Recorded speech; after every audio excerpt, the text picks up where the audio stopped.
Pattaya City Expats Club is a non-profit social organisation and our speakers are volunteers.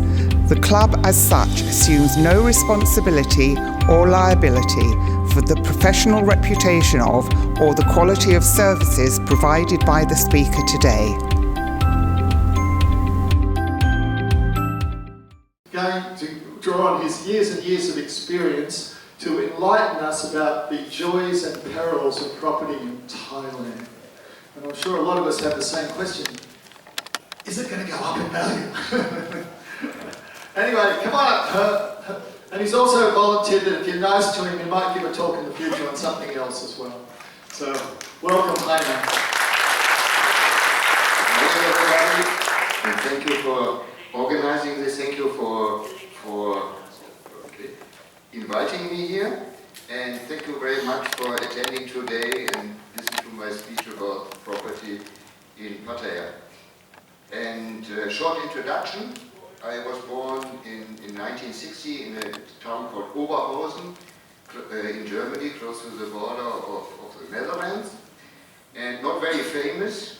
Went to #1 in the German Bundesliga for one day, in this time, and when they went down, Oberhausen is now famous for the biggest mall in continental Europe or whatever. Good. So it's near Duisburg, Essen, in the industrial area where, when I grew up, there was coal and steel industry and things like this. 1979, I went to West Berlin, the island in the Red Sea or whatever you could call it, and I went to the Free University of Berlin, FU, and studied MBA, the German equivalent, Diplom-Kaufmann, MBA in finance and there, and later worked for a bank for 7 years in the private customer division. Part of it was financial analyzing, balance sheet and things like this, and part of it was because all of these people had properties. So I was making contracts, I was making loan agreements and here and there, so took care that it went into the title deed, all this stuff. So, first time I came to Thailand was my honeymoon. I met my wife, my Thai wife in Germany, and in this time it was not so easy. I know everybody talk about the visa and things like this, and the only country in the world after where we could travel after marrying was Thailand. Because for everything else, she needed more an extension of the visa. She needed a passport with 6 months, whatever. She was Thai, she could go here, I could come here for 15 days, visa on arrival then. Yeah? So it was much more restrictive than today. So we went here, and on this trip I decided to come here already. 5 years later it was true, it became true, and 1995 we moved here with our son, 3-year-old son Martin, who is now my boss, the owner of the company Sign Properties, and he studied law. Hang on, I got it. You didn't know that much, that the battery must be Hold on, like this. Okay, also, I know a lot about law and here and there, but I refer to lawyers or Master of Laws, that's the title of my son, and he studied in Bangkok in Rangkampeng University. So everything what I talk about law, what I later on about architecture and how to build a house, and things, which is a hobby of mine, treat it carefully and verify with people who studied it. Yeah? So I'm a banker. I see a property as the thing where people can live in, where you can make money out of it, where you can buy and sell it. So now we come to the market in Pattaya. The market in Pattaya is totally different from New York, Berlin, London or whatever. In these cities, people need a property. You have to move there, you have to pay, you have high wages, prices go up. This was in Berlin in the last 30 years. Yeah, that the prices went up and it became a rare commodity there, and you had to, renting was you were queuing with 30 people or something, I remember the time, 30 was a low number. when you want to rent a small apartment and things like this. In Pattaya, people don't need a property. Yeah? Also not that they have to be here and work, and things change. Things change. So the number of people who are here because they work here, they work in Mataput, in Lemshabang or in Amata city, yeah, in the backyard of Pattaya, in the hinterland, I think it's an English word, German expression. Yeah, this number of people is rising. The next thing is we also are holiday destination, big holiday destination. This influences the market, and we are a retiree and second home area. These three things come here together, this make it very, very special.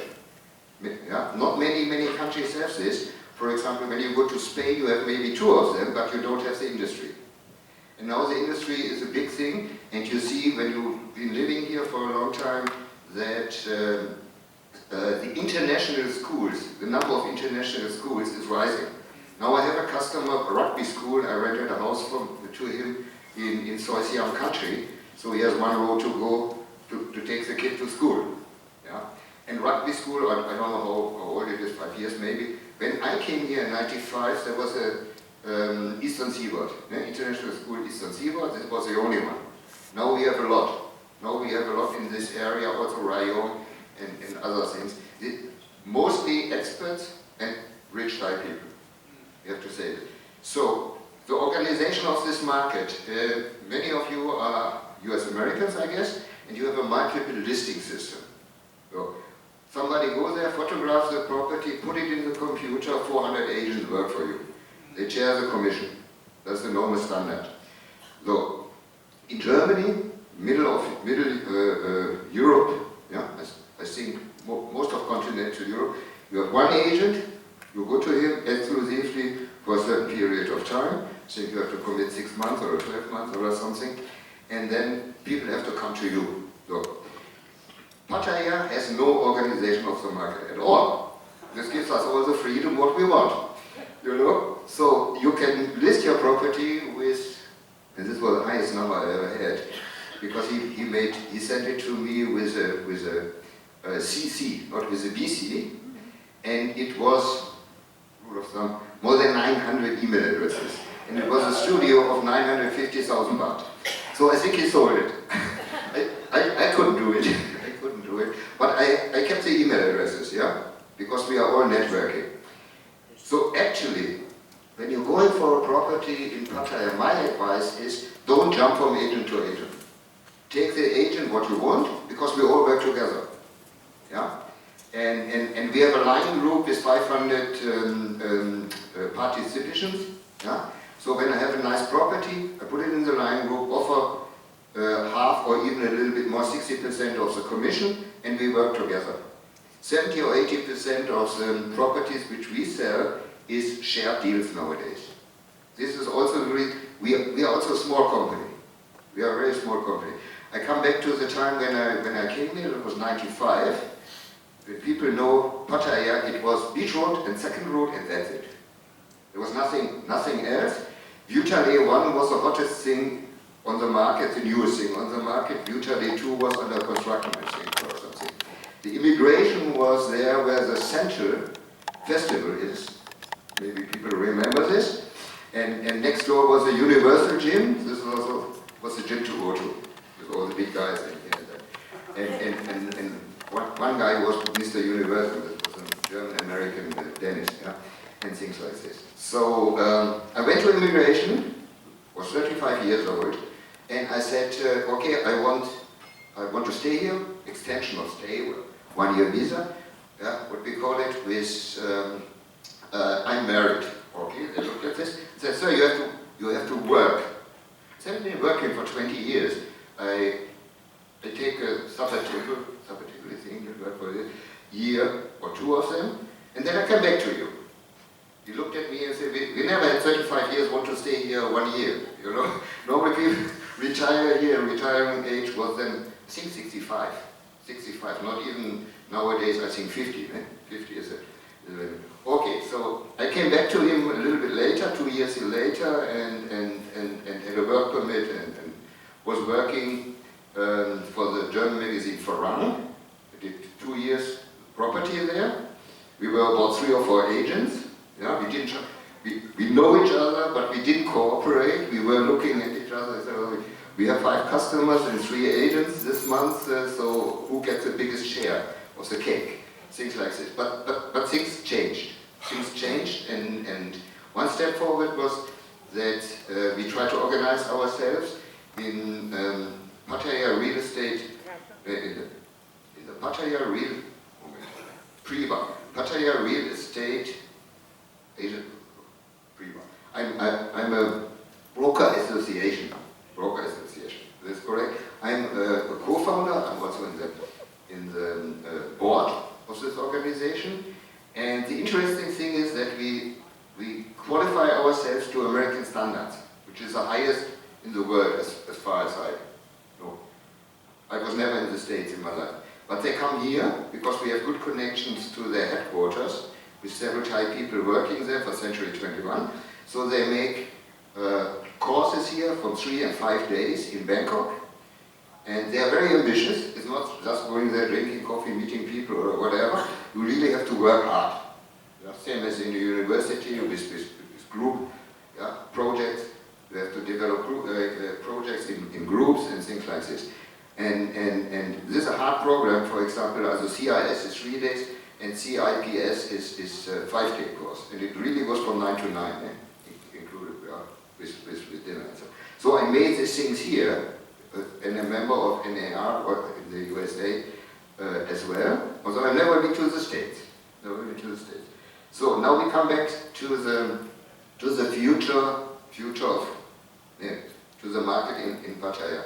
So the best thing is get your agent who understands you, who listens to you. That's a very important thing. Many people come to me as 2nd, 3rd, 4th, 5th, 10th real estater. Then they come to me and then they say, this guy talks a lot, but he also listens. Yeah? So that's very important. And you know, I have these stories from customers. I said, I went into a real estater and I said, I need a nice condo, can be a small one, but with sea view. And he took me to Mapachan to a pool villa. Yeah. So so how do we determine the property what we need? For the investor, it's location. We know all this, and every seminar that is location. No. Location is for the investor who wants to put money into the market. Everybody of you, has certain needs, family situation, yeah? And from this, it determines if you go for a condo, how big the condo must be, if it's a house, and here and there. Yeah? 4 kids, and a dog, and you like barbecue, no condo. Yeah? Dogs are not allowed in condos, very few exceptions. Kids should grow up in a garden, not in a condo. Yeah? More or less, this is a fact. I grew up, I lived in condos in Berlin. I lived also in a house. I made it sure when my son was born that we had a house in Berlin, which we thought when we moved here. For the kids, it's much better. Condo, you are more or less independent. You lock the door, switch off the water, very important. Switch off the water when you go away. Yeah? The most damage for insurance, 99.something%, is not theft and break-in. It's not burning. Condos don't burn. Yeah? Very rarely. Water damage. Water damage, your machine, your washing machine, or your I had the case, I was sitting 10 years ago in a restaurant, and we got a call from a condo management and said, water's coming out of the property what you manage.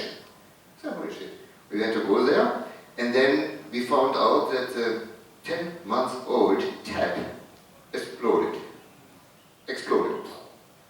Yeah? And a few thousand liters went out and here and there. And okay, we were insured, and it's not your damage, it's the damage from below. Yeah? 500,000 for a kitchen, yeah? And then you have to pay, or not pay. Yeah? So I also advise everybody to make an insurance for a property which is mandatory, more or less mandatory when you do it in your home country before. Many people forget it here. Yeah? Yeah? Also we have water damage. That's the biggest thing. Insurance is not very expensive, but think about this: 500,000 for the kitchen for the guy below, and you pay maybe 5, 6, 7,000 baht per year. Better make an insurance. Yeah. In your own country, you have to do it because the bank will require it. Yeah. They don't pay you the money before the insurance policy is valid and things like this. Yeah. So okay. The other thing about condos is you can own it in your own name, the foreign ownership quota. So this, I had name cards out on the reception desk there, and when you send me your email, I can send you a short, brief explanation how it works with the foreign ownership. Also, in short, 49% of the sellable area of a condo can be owned by foreigners. And they're very precise. When you want to buy 48 square meters and there are 47 left on the quota, you cannot buy this. You cannot buy it. But within the quota, you own it 100% in your name. You have a title deed, and your name is written in Thai in the title deed. It's yours. You can rent it out, you can sell it, it's just yours.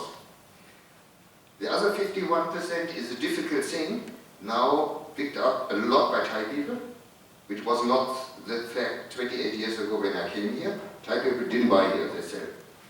Yeah? But now, more and more Thai people buy into, especially the new and fancy Riviera condos, Copacabana, Arom, these things, more the high end, or when they work here, it's also a big market. More than 1, 2, 3 million condos. And they're all also now interesting tenants for you when you want to invest into property. Yeah, it's more and more. As it's mixing up here. Before Thai people went to Hua Hin, foreigners went to Pattaya. This was a foreign city. Yeah, and things are mixing.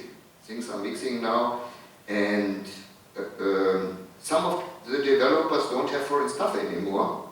They have clever Thai staff speaking English, so they can sell you a property, but Thais buy from Thais.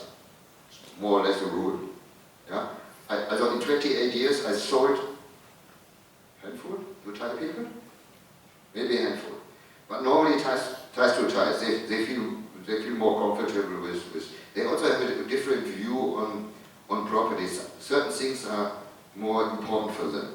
Clean, new technology, Wi-Fi, and all these things. In general, I would say we, a little bit older generation, we need space. We need space. 35 square meters is not enough, yeah. But it's changing as well. I sell the 35 square meter or 44 square meter units also to foreigners now. The size is not coming from comfortable living requirements or whatever. It comes from the law. From the law about public areas and parking space. There's a limit. This is why everything is 35 or 44 square meter. Yeah? There are some regulations which make it, and then with 35 you put two together, you have a 2-bedroom, then it's 70. In most of the foreigners still prefer bigger condos, like we have in Metro, in Jontin, or at the Peak, or in Pattaya Hill Resort, where I'm living at the moment. Yeah? There's a 1-bedroom, 56 square meter, and they have 80 square meter as well. Yeah, 35 would be a little bit too small, and what makes me not liking them is the small balcony. Yeah? You can stand out and smoke a cigarette, and next to you is a compressor for the aircon, and that's it. Also on my balcony, we can sit with 4 people very comfortable and things like this. And we want to be outside because it's a warm country, and I came here to sit outside, to have a terrace, to have a balcony, yeah, and have food on the balcony, hardly use the aircon. Very close to the beach, for example. So, the things about foreign ownership has liberalized a lot. The first condos which I transferred in 98 or something, or 99 when I was in the Ferran, it was very strict. It was one transfer from a condo, from an account with the same name to the account here, and then changed. Also you transfer foreign currencies, it appears on your account here in Thai baht, but it has to be totally identically in one amount, everything. Nowadays it's very, very easy. Many ways, as it gets complicated, but it's much more easy to have these requirements, what you know as a TT3 or a TOTOSAM, which is now called, everything changed, foreign exchange transaction form. This is the thing. So, with a little bit luck, you can go back years ago to your bank and take the last 10, 20 transfers and something that it was listed on, and here and there, and you have it. Yeah? And you get the certificate that the money comes from abroad. Next thing is you can also use, and 9 out of 10 people use it, WISE, formerly known as TransferWise, yeah, where you get a guaranteed exchange rate and guaranteed fees. And they tell you when the money comes. As I had experience with smaller banks in Europe where they cut the customer, in addition to 120 euros fees, 1 point by the euro. The euro was 37 and he got 36. For a small bank. And WISE shows you before you make enter, show you the exchange rate, the fees, and here and there, and they tell you probably there on Friday. Okay. It's also more easy about the account. It must not always be, yeah, from John Smith to John Smith to the account. Also you can, it gets a little bit more difficult also from an account which you work, your company, send it over, but you have to have some proofs or something. So private account to private account is still more easy. You also can send it now to lawyers, and for example, to sign properties. And the people send the money here, and this happens every month, because people come here, want to have a property, sign a contract, and here and there, and then they have no time. They have to send the money personally. They're not digital on the computer with their account in Europe, so they go back and send us the money. And they have to send the money to us, because when they have an account here, I cannot get the money out. Yeah? And you write down for the purchase of property in Thailand, yeah? And then we get the FET TOTOSAM in their name. So the thing is pretty easy. And if you don't want to go if you want a third party, I have no problem to accept a lawyer where you have a third party looking on my fingers or whatever, yeah, that we do it properly. You can do it with my son. He is very successful, not only with my customers, he has a lot of clients now. And we are specialized in everything related to properties. Yeah? So we sell, we rent out, we have all the legal things. People also make contracts and last wills and prenatal, is it called? When you want to marry and things like this, yeah? And we advise them about their assets here and how to do it. We have a construction and repair team, also the whole thing, and most of our customers are using all of these options in our small family business. Yeah? Okay, next thing is, I think I have to do something here. I look good a few years ago, okay? Here, okay. Very popular now is the so-called resort-style condos. Resort-style condos, 3, 4, 5, 6 buildings around a gigantic pool, a lot of coffee shop inside, laundry inside, gym inside, yeah? Theme park, like your pirate boat or something like this. And that's, for example, the Orient by the Matrix, or the Mickey Heim, who I know for a long time. And that is one of these, Laguna Beach 3. Oh, I'm right. Some people live there, maybe they tell me it's not right, but I think it is. I think it is. There's stock photos from our webpage. Yeah? Okay, and then we come to the new fancy things where a lot of Chinese buy a lot of Bangkok ties by Japanese, the whole of Asia, and more Western France as well. Yeah? This is Riviera Ocean Drive. Riviera Ocean Drive, standard unit 35 square meter, 44 for the bigger ones. Some have a jacuzzi on the balcony, we will see this. And they have their towers, sea view, and you have a lot of nice and very luxurious common areas.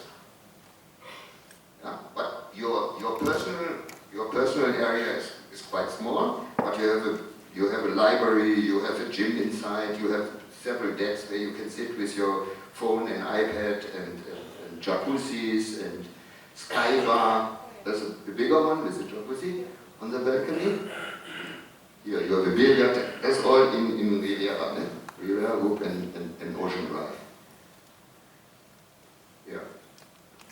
Several swimming pools on several levels. That's our homepage. Properties.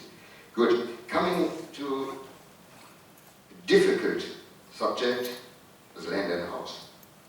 Foreigners cannot own land in Thailand. There's very small exceptions, but nobody ever went away. You need an exception by the government. It helps when you're US American and you invest something from the Vietnam War. There's some kind of regulation, but nobody ever went this way to not for my clients. Okay. So how we do it? The proper way, or the common way, without legal evaluation of this, is you make a company. In this company you have 49%, Thais have 51. Choose the right Thais for the 51. That's it. So many people say, okay, they can take this away. They talked about this 28 years ago, it never happened. No. In other areas like Samui or Phuket, it's more common to have 30 years lease. And this is an acceptable thing here. 30-year lease is not acceptable in Pattaya. The market doesn't accept it. There's a 20-year lease left, on the market with the property. Nobody want to do it. Nobody want to do it, especially because the next 30 and the next 30 years are not safe. They're safe under certain circumstances, but you might lose it after 30 years, and then you invest 5 to 50 million or something. Okay, you can own the building, but not the land. That's a difficult thing also for me to understand, because this is not standard in Germany. In Germany, in general, the building goes with the land. Exceptions is harbors, railway, government stuff or so. But normally you buy a land in Germany, everything on the land belongs to you. Oh, that's easy. This is more Anglo-American law, I think. Not very experienced in this. What happens when the lease of the land expires and you own the house, you cannot take it somewhere. Yeah? And this is not only a problem when you make a lease here. It's also a problem that for example, in Bangkok and also in Pattaya, a lot of land is only leased. I think the Dusit is on leased land. And about 10 years ago, there was a big struggle between the owner of the land and the operator of the hotel. In Bangkok, for example, a lot is leasehold. A lot of buildings are leasehold. Not many are freehold. Crown Property is one of the biggest landowners in Bangkok. Normally they extend the lease after 30 years. Yeah? But not everything in Pattaya, as far as I know, everything is freehold. In Bangkok it's the other way around. A lot of things are freehold, leasehold. Okay, so you want to have a house, barbecue, dogs, children or grandchildren. I show you a little bit examples. That's, for example, it's not very sharp, it was only 40 kb or I think. That's my neighbor's house. Yeah, here's a 3,000 square, that's my house, and here's a 3,000 square meter fish pond. Fish pond, that's my neighbor, French. They're French. You will see it. Here, for example, you can open up all this glass, disappears in the walls, and the living room becomes a terrace. Same from inside. One more. So, now we come to a little bit more modern style things. This is a vineyard. Maybe it's a, you know the vineyard 1, 2, 3 and things like this. These are modern style houses, more square than what I show you later. That's a style which is now, vineyard were the first to build them, and now we have palm oases and more other developers go to this way. The problem is the roof. A flat roof is not only a problem in Thailand, we have rain. It's everywhere a problem. Yeah? Some people think it lasts 10 years and here and there. What you can do, in which I did, is you see this is maybe 120 centimeter, something like this, maybe even more, maybe 130 or something. And inside you make a roof, a proper roof with a slope to the back. So you have this modern style, square cubic thing, but inside you have a slope to the back of the house. And then please, when you build a house, don't make drainage pipes like this. Yeah? Because we have leaves and we have birds. And these things are clogged within weeks.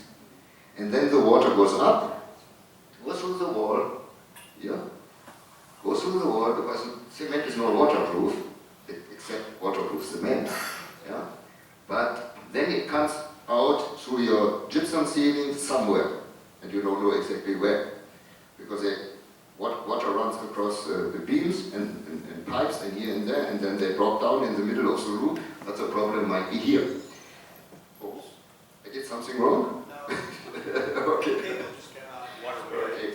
You have similar problems with a too small drainage. You have similar ones when you have a common, a standard roof. You have a gutter. The gutter fills up. The water goes inside. Gypsum ceiling, where the TV is, water drips on boom, short in the TV.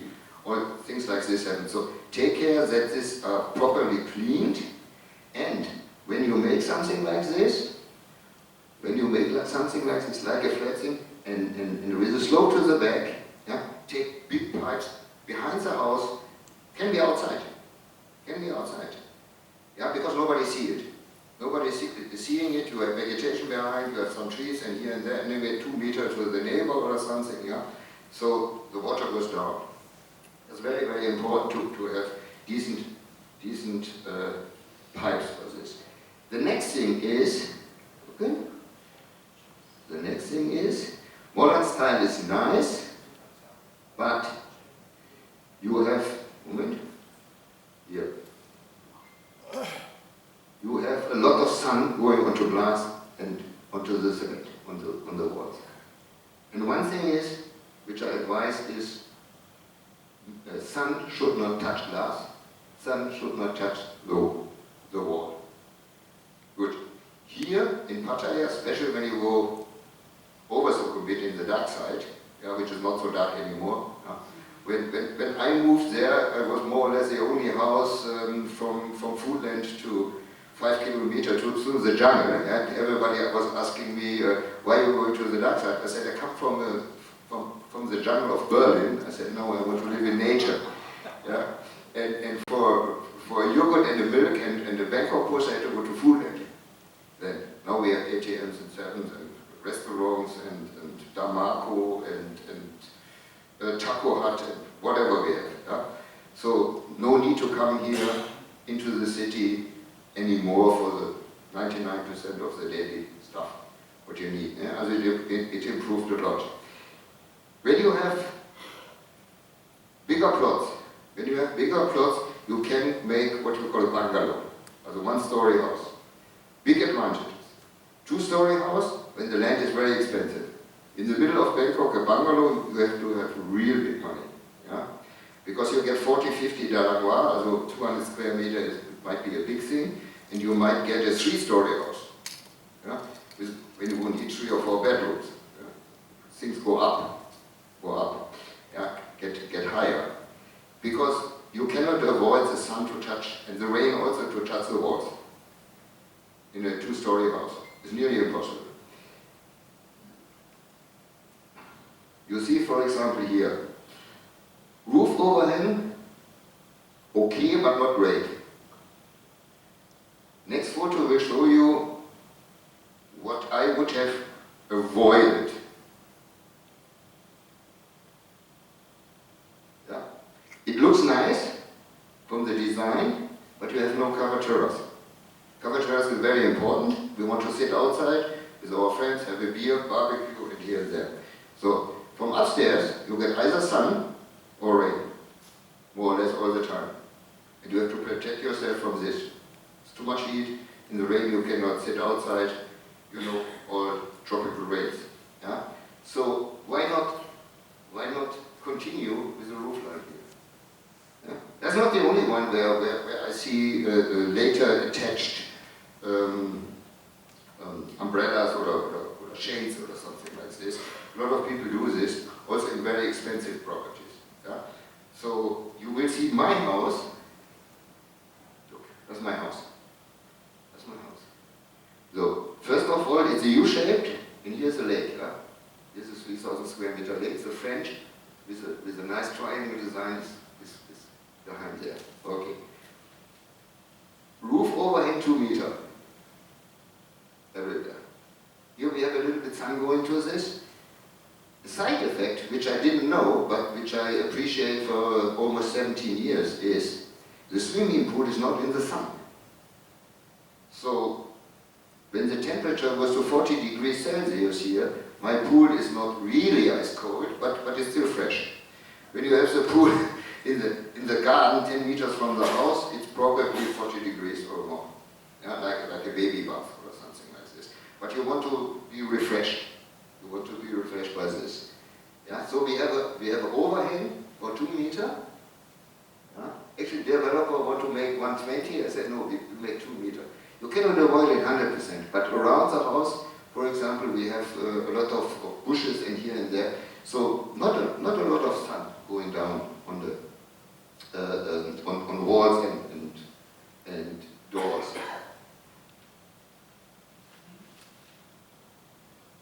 So, and the next thing is, from cold countries where most of us come from, we have a limit of the ceiling, of the drop ceiling, and by law, I think in Germany it's 2.45 meters or something like this. That is standard. Yeah? Because we have to save energy because we heat. Yeah? Heat goes up. Heat goes up. Yeah? Cold air goes down.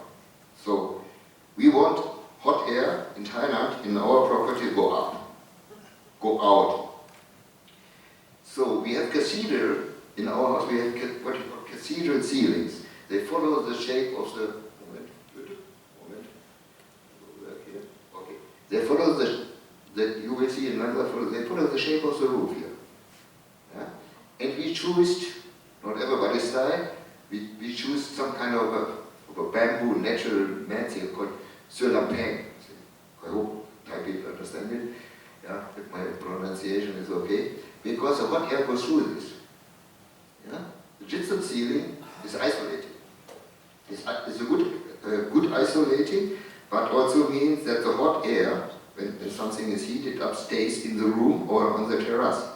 I first made it in my first house, my second house, where I changed the gypsum ceiling on the terrace to Sulampeng, and suddenly we could sit there in the hot noontime, yeah, which we could not do before because it was so hot, and yeah, the hot air should go out, and it's similar to a lake. You go into a lake, it's pretty warm, and then you go down 2 or 3 meters, temperature maybe 5, 7, 10 degrees colder. Yeah. So even when you, my first house had a empore.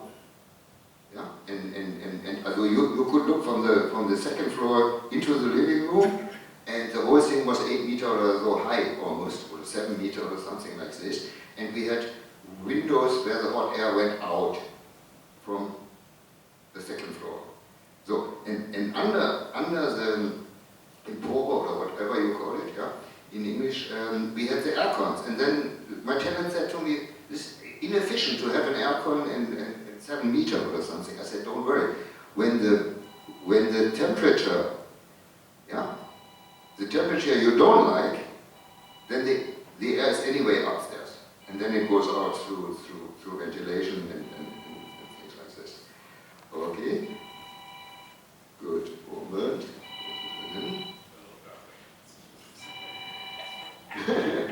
Here you see the cathedral ceiling. Eh? Here. That's my record collection. Things like this. Yeah. My speakers. English. Yeah. Okay. 50 years old, okay. Okay. So the biggest area of our house is not my music room. I'm outperformed a little bit by the terrace, which is about 60 square meters with a waterfall. Yeah. First of all, the water cools, and you feel also a little bit more comfortable when you hear this water dropping and things like this. Yeah. And we live on the terrace, and the most important thing of our house is that inside outside is the same temperature. It's the same temperature. It's not colder than 36 or 39 on Songkran or 28 in the cool period of time or something like this, but it's also not hotter. Yeah? Normally you go into a standard Western type house or something, you go inside, even with the doors open, you have 5 degrees Celsius more inside, you have to switch on the aircon and things like this. In this house you don't need it. Not everybody, yeah? As a ventilation is a big thing. And you can also isolate the roof and put this self-turning mushrooms on this. Yeah? The hot air in the roof will go out. That's very important. Hot air should go out. And cold air comes from the ground, that's physics. Yeah, heats up and yeah, heats up and rises. Okay. Here we are again in the Riviera. Moment. Yeah, and one of the things what they have, we saw the pool table before, we saw several swimming pools, a sky bar, things like this is for the kids. They have a lot of common areas, yeah, and very nice places to hang out. This is a concept for what they are made for and what they are successful for. So prices of these condos are 100,000 to 200,000 per square meter, and more in the 200,000 than the 100,000. Also to buy a Riviera with 100,000 is more or less a bargain. Yeah? And we had a Copacabana. My son made the contract. 70 square meter, 14 million. It was pretty tough. There's 200,000. This is not asking price, this was the contract. Asking price you can do a lot, yeah? But if somebody pays the amount, it's the second thing. Yeah? The prices will go in this direction. The prices will go in this direction, 200,000. I can remember when we had 100,000 first, yeah? For per square meter, not long ago, it was in this century, maybe 10, 12 years ago, and now we have 200,000. And this is dead cheap for Bangkok, you know? In Bangkok, good things start with 300. And you go to 800, 900,000, maybe a million in very exclusive places. To keep it on the reasonable side, I would say, not on the cheap side, but on the reasonable side, buy an old condo and refurbish it. You can buy square meters for 40, 50, 60,000 with sea view in a location which you know, the building is there, the building will be there forever, yeah? And then you put between 10 and 30,000 per square meter into refurbishing. There's no limit, you can always buy very exclusive, very exciting things and here and there. But we do things like this, and we try to get the most out of the money. Yeah, I'm wired like this. Yeah, you give me when you give somebody 10 million, maybe something stupid come out. So in the way you over designs and here or there. But when you go a little bit on the budget and you ask yourself, what is the most effect for the next 10,000, 20,000? Do I need this tile? Can I look for another tile and here and there? Yeah, yeah. Although you invest more imagination, more brain power, and in the end something comes out which you really like, yeah, and which is also important for you. I saw it, for example, a house like you remember, the U-shaped house with the swimming pool. I saw this on stilts once, on stilts. Well, in big land, 1,200 square meters, the whole thing was on stilts. The cars were down, the birdcage was downstairs, the fish pond was downstairs, but the people lived there on stilts. And so you're already away from nature and here and there. But even worse was, there was no covered terrace, but a sala at the open end of the U. And this is where the people said, okay. So I said, okay, you sit there, where's your fridge? Walked past the pool, went through the living room, went into the kitchen, take out your beer, come back, pass the pool, go to the sala, and then you find out you forgot the bottle opener. You walk back. Things like this. So arrange it, and when you make it to order, arrange your house to your needs. We knew that we live outside, so the terrace is the biggest thing. Yeah? This is where we live. We have this music room, what you saw before we came closer, there's aircon inside, and we watch football World Cups there, here and there with the aircon. With the whole family and here and there. But otherwise we are open, and we have cross ventilation. On the outside is a window, on the inside sliding doors, then the pool sliding doors, and windows again. So always cross ventilation in all four dimensions. Okay, you can do the same thing, as I said, with a condo. When you buy 30, 40, 50, 60,000, a nice condo, Metro for example, is reasonable price. Pattaya Hill, where I live at the moment, was going up in the prices enormously after the COVID opening. I would say 20% in 1 year. I saw three units this year only in this building. This is really going up because it's a nice location. Eh? Behind the police box, there's a cozy beach there. In 5 minutes you're in South Pattaya, you're in Jomtien, you go to Food Mart, everything very, very close. You can walk for hours without using the same path, because the mountain is not only one mountain, it's a double peak with many, many walkways through the woods, yeah, with squirrels and fish, small fish ponds and things like this. As it's really, I always say, when you live in New York, maybe some people live there, have been living there, you want to be Central Park, yeah, and in Pattaya, maybe Pratonak. I like this area, but everybody is different in this, because I also can access certain things very, very fast. Very, very fast from there.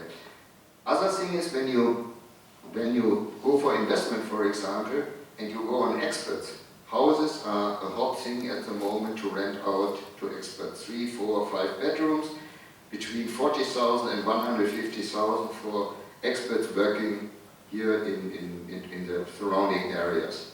Then you have to be more in Mapachan or Guayai, because these people don't want to go from Jomtien to the motorway, because they're tired already then. In the morning maybe 45 minutes to get there, and then they have another 45 minutes to go to their factory or their office building. Yeah? So these people want easy access, 5 minutes to motorway. And then, because they have to go there every day, and expert work long hours, 6 days, in my experience. Yeah? Okay. What is property as an investment? This is a relatively new market to rent out houses. It's not only the expert, it's also the people say, I don't want a company, I don't want to trust a lawyer, I invest $200,000, I don't want it. I rent something and I can move. Okay, You can be happy with renting. You cannot modify in your style. You need the permission of the owner and here and there. And you're not 100% sure how long you can stay. But it has pros and cons when next to you a karaoke opens or a chicken farm or whatever, you just move. Yeah? Which, when you build your house and buy your house, yeah, in old Latin or something, it's called immobilia. Yeah? Immobilia means you cannot move it. That's the second thing. Don't put all your money only in properties, because then you get under pressure. You have to sell something under market value. Yeah? It's not easy to move. Bank account, get you 1% or 2%, yeah, return, but you can take some money, buy something, make a holiday, pay debts off, whatever you want. Property, it takes some time.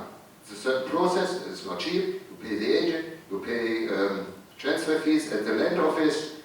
It might take 1 to 3 years or something when the market is low. Yeah, a lot of what is the English word for this? Vultures. A lot of vultures on the market. You put it for 7.5, they come 5. Okay. Yeah. The next comes 5, and then you say, give me 5, and we make the deal or something. And you're under pressure. You should not be under pressure when you have properties. You can rent out these houses, and the market is tight. It's not so easy to find a nice house for. I rented out 55,000 now, including pool and garden service, fully furnished 4 bedrooms and 11-meter pool. Yeah, and there's not much on the market. I approached other agents, everything was rented out. Other 50, 60, 70,000, it works.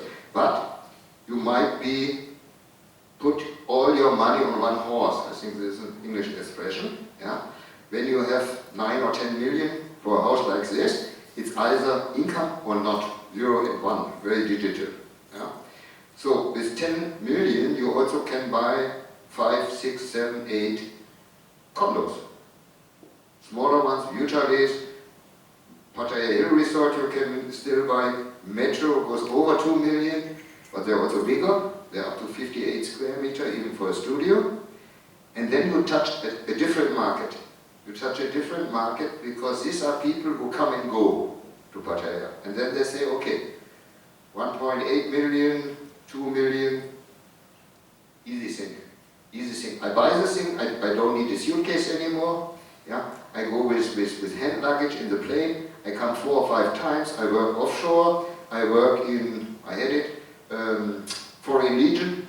He said every 3 months he comes to Pattaya, he wants some place where he put his suitcase, he said. And as a side effect, the partner can stay. When you invest in this, they pay a rent between 10 and maybe 18,000, and this coming and going foreigner probably rent through.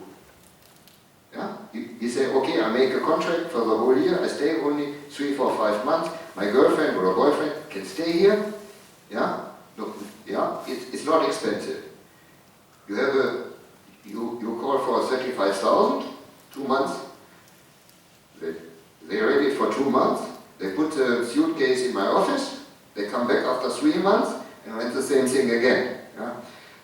Also 6 things that really happen. So I like this strategy of these people, you know. It's not a headache. $400, $500, $600, yeah, maximum. It's not a big headache for somebody to rent something. Then, okay, give me a year, girlfriend can stay and something. She doesn't know, we need to go to Isan again with a bus and whatever, yeah. I come and go, and I can do what I want.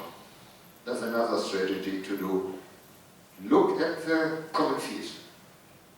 In many of the condos, nowadays the common fees eat up 1 monthly rent per year, when you're lucky. When you're lucky. You pay, in a Riviera, you pay 600-700 baht per year per square meter. So this is, with 35, it's about 22,000, I would say. I made the math right. 22,000. You can rent it for 17 at the moment. Then Heiner gets one rent per year to take care of this. Yeah? So you are down 40,000 already with an income of maybe 200,000. 40,000 down, 20% is gone, first of all. Also Utah's Dongting Beach condos, for example, have very, very low maintenance fees. Yeah, they go about 6,000, 7,000 baht for a standard unit. You have a double unit, you pay 12,000, but you also get 15 to 18,000 maybe rent. Yeah, and it's very spacious and low common fees. That is a very important thing. Most of you will know it that nowadays the ownership and the community of owners in a condo is very much regulated. Yeah? It's very much regulated. You have a yearly meeting of the co-owners, you have a committee, yeah? And you have a juristic person. And there's some kind of balance and checks in this system. And it's not bad. I have to say that it's not bad. There are many, many bad examples.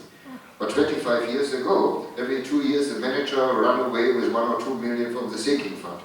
Yeah? And then you need to make the pool or the elevator and here and there, and everybody has to pay in again. Yeah? That is another thing. And nowadays there's a control. Also shit happens everywhere. But you know, you have the voice also. There are people, foreigners also in the committee, yeah, and then you also can enforce the payments, which normally the juristic and the committee doesn't use to the extent. Yeah?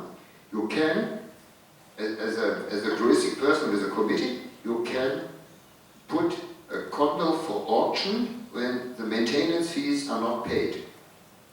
And when you threat this and send out a letter, they pay. They pay, because they get 50% paid. Okay. I talk a lot. Okay. Can you say this again, please? Can you say this again, please? The last thing, you can nowadays under certain circumstances and with when payments are in delay, yeah, for the maintenance fee, take the condo to auction. Take the condo to auction and to pay this. Yeah. Since when this changed? Just one second. Yeah. First, a round of applause for the speaker. And that was, yeah, you were a bit long, but incredibly knowledgeable and a deep history, right, of some of the examples from history were really quite fascinating and stuff. Do the Q&A first, I think. We can have a bit of Q&A. So I'll ask the question on everybody's lips, which is probably, do you think property is going to go up or down over the next few years? As we all know that millions of years ago, we emerged from the caves and had to build our own homes, you know, like houses and huts and here and there and things like this. And we get more people. We talk about 10,000s of people who left the caves, yeah, millions of years ago, and now we are 8 billion. 8 billion people on the planet, and the land is not getting more. Yeah, so we go higher. We go higher in the market. There are certain things that make me positive about the market in Pattaya. The Russians made the first boom. And a lot of these resource type things, but also if you towers were built, the Russians. I asked the Russians, why not invest in Pattaya? Because then Moscow was the fourth hottest property place in the world. Yeah? They say, yeah, but it's still with Putin. Yeah? So now you have the Chinese and you have Xi. Yeah? And you know that it's always better to have a little bit somewhere safe, yeah? And China is a safe country. Yeah, I was quite shocked when I found out, because it feels like the Chinese have only been in the market here for only a comparatively few years, and yet over 50% of foreign-owned condos are owned by Chinese already. Yeah, and they buy very expensive because they come from areas that are much more expensive, where you pay for a parking lot, yeah, more than for a nice one-bedroom condo here in Pattaya. Yeah, so I negotiate at the moment with two Chinese at the moment 40 million and 24 million for villas. Yeah, for me it's a high figure, for Chinese nothing. apart from anything else, I think we need to get you back and to do a talk on what Pattaya was like in 1995. I'd like to hear that talk. The talk went a bit long. He will hang around, of course, to give if you have individual questions. Shall we ask if anybody's got an urgent question that they think everybody would be interested in? Is there any way a foreigner can buy and get a loan on a property without having to pay the whole thing down? I've told that you know, I'm too old, they won't give me any kind of a loan here. Can I buy without having to pay the full price on a condo? Difficult thing, you can talk with the developer or with the seller. Yeah, for seller or vendors, what is it? Vendors financing. Vendors finance is called. You can also talk to developers. Banks are totally difficult to deal with. There are some 20 million condo, they borrow you 10 for a very high interest rate. And people are shocked with 10% because we come from countries where it's 2, 3, 4, 5 or something. Yeah? So it doesn't make so much sense to do it, and it would turbocharge the market if we can do this 50%. If you're interested in vendor finance, I know and you want to buy and jump here, and I know somebody who will do vendor finance for you. Okay, so come and talk to me. One over here first. How much is the transfer fee for a condo, let's say 3 million baht? Okay, this depends. Like always, yeah, when you don't know the answer, you say it depends. Depends on the case. Also, by law, when you buy from the developer, and they don't follow the law all the time, it's a 2% shared by developer and buyer. So you pay 1%. That's it.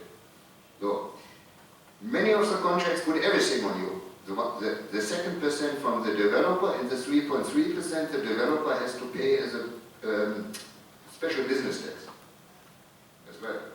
So they put 5.3 on you. So, and then you have the normal transfer fees in a secondary market, and the speculation period is 5 years. It's 5 years. So the first 5 years is quite high. Then at 5 years it dips down. It dips down. But then don't forget one thing. Then it hits in property gain tax, which is disputed. Normally it's the seller who has to pay this, because they just anticipate your capital gain on the property. Not like in our country where you bought it for $200,000 and you sell for 500, so 300 is taxable or something like this, yeah? Because they don't have these records normally. So they just say there is a certain thing, yeah, a certain capital gain. So we had 20 million condo, negotiated to 19, we paid $1 million. It was quite high, eh? It was the highest we ever paid. Rule of thumb, 3 million, 80 to 150. But it's a wide margin, because estimated prices normally are taxed. Should not be so, but they do it, yeah. The estimated price of the property at the land office. It's not correct, but it's common practice, 99%. Okay, on this side, on your right side? Yes. Right side. Okay. Yeah, thanks very much for a very informative talk. If you were going to invest in property in Pattaya, just for rental yield, not capital gain, what sort of properties would you buy where? Very difficult question. I would not put my money on one horse. Yeah, I wouldn't buy this 9.9 million house for the expert. Although it would be the best, maybe the best choice, the best return. But I would split it into four to six lower price condos and go for the market for, let's say, retirees who say, okay, I pay 120,000 up front, yeah, and I come and go what I want, give me a 10% discount, I pay it up front, 120,000 is $4,000 or less, yeah, 4,000 euros or less, things like this, and yeah, I'm easy on this, yeah, I can come and go whenever I want. Yeah, I would choose this. I have to say that in this year, a lot of people went on this, for my advice, and 7 out of 10 condos which I sold are empty. Good. So it doesn't look good at the moment, but the prices were also low. So all these buyers had 1 or 2 years net rental income discounted when they bought already. So they are pretty easy with this. Yeah, they don't make a panic out of this. But the reason was when COVID finished, when the restrictions finished, everybody came. And the mid-year buyers and customers of us, they were here in January, February, March already. But everybody wanted to come back to Pattaya. Yeah? So everything was full. Traffic jams, you saw this traffic jams in the first 3-4 months. Were terrific. It was like Bangkok here. Now, even on a Sunday or a Saturday afternoon, you just go through, yeah? You get the first green light at the traffic light, yeah? That's it. So this will stabilize afterwards. Maybe in the end of the year, but at least next year. But the future is big. Yeah, the future is great. In Europe, no matter what political and environmental thing you believe or follow, yeah, properties go up because of regulations and energy regulations. And a lot of people, let's say, are not amused, like the Queen said, about the politics they do in the European Union. So a lot of people now drop out, not with 65, with 49 or 55. A lot of my friends now, they say, I drop out, I go to Thailand. In Thailand with the living cost much lower, I can live here. I can live here. Nobody tell me what to do on my roof and what I do with my central heating. I can buy aircon in the shop where I want. That's it. Yeah. So there's a new wave coming from on this, yeah, on this market. Yes, you mentioned earlier about the Chinese market. We all know from the news that the Chinese property market is in big trouble. How exposed is Thailand generally, or Pattaya in particular, exposed to this problem? The Chinese problem, if you like, where their property development organizations, companies are in big trouble. I cannot say 100% because I don't know about the inner structure and the second layer of investments. You know, we had before, let's say, Israel or Israel-based companies. You know, like Matrix, like Heizoli, like Ronnie Feynman, Nova Group, and things like this. And this was always money, invested money, not too much banks. Now the things is more based on banks, and the banks need the selling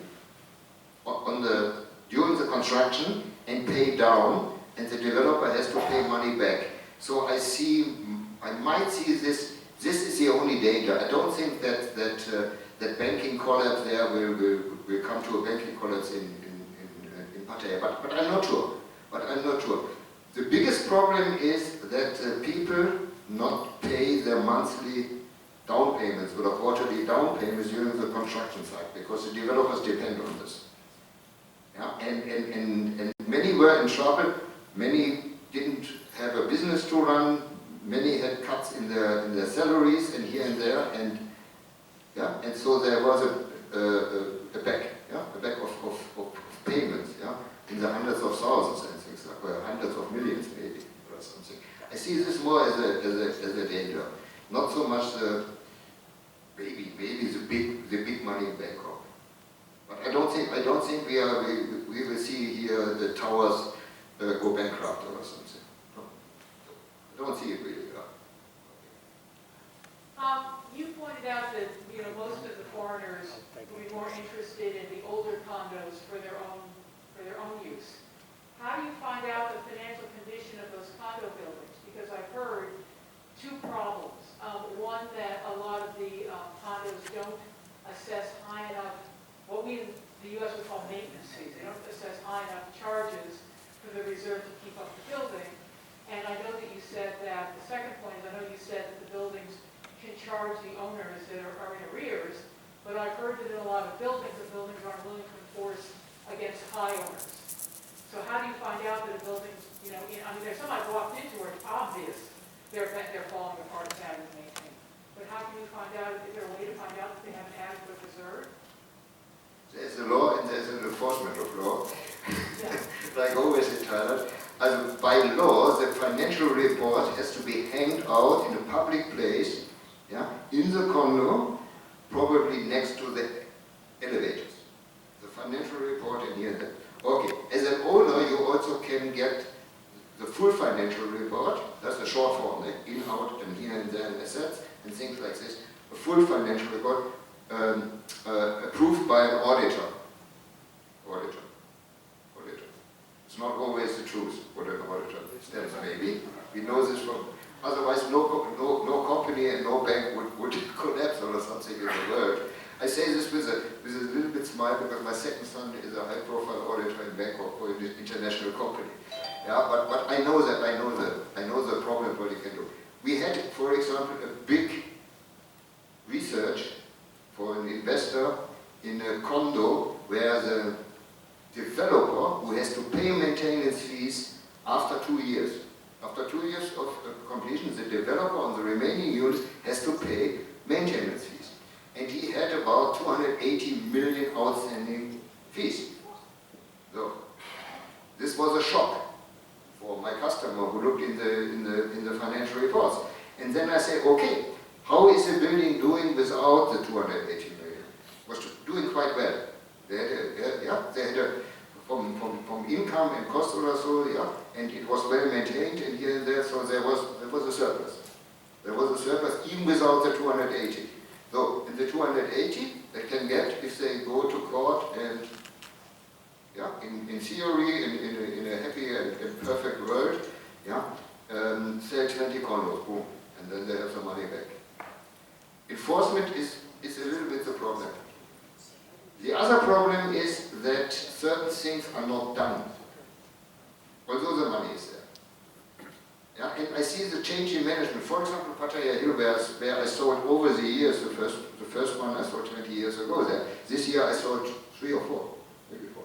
And only in this building. But we have a management there, a Thai lady, who really forced the maintenance up. People had to pay, and this was a democratic process, they had to pay 1 point something, 2 point something, monthly fees, yearly fees as an extra payment. This was very high. For example, the condo where I live in, it's how much is the maintenance fee? 15 per year, yeah? So the owner had to pay 33 or 34, yeah, into a new sinking fund. But we got 3 new elevators. We will have the top floor now, which was rented out to restaurants as a living room for the owners. Yeah? The swimming pool is done. The value goes up because she sees the value. She sees the value and the people join her into this effort. Nobody complained. Some people could not pay or could not pay properly or, yeah, with a little bit delay. But we were all convinced there, I'm only a tenant there, yeah, we were all convinced that it's a good location, it's a nice building, it has big rooms, yeah, but many times it's the management.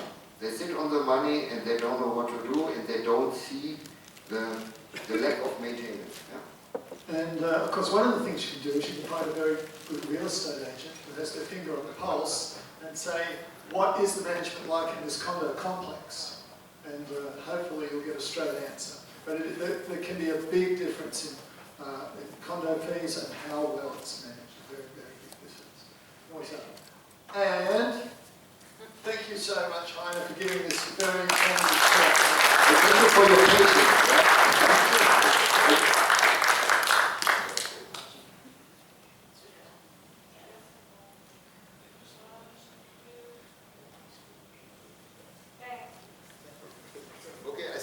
Thank you for your attention to me, even when it was a little bit long. Sorry about this. I hope you don't are hungry and you have no time for lunch.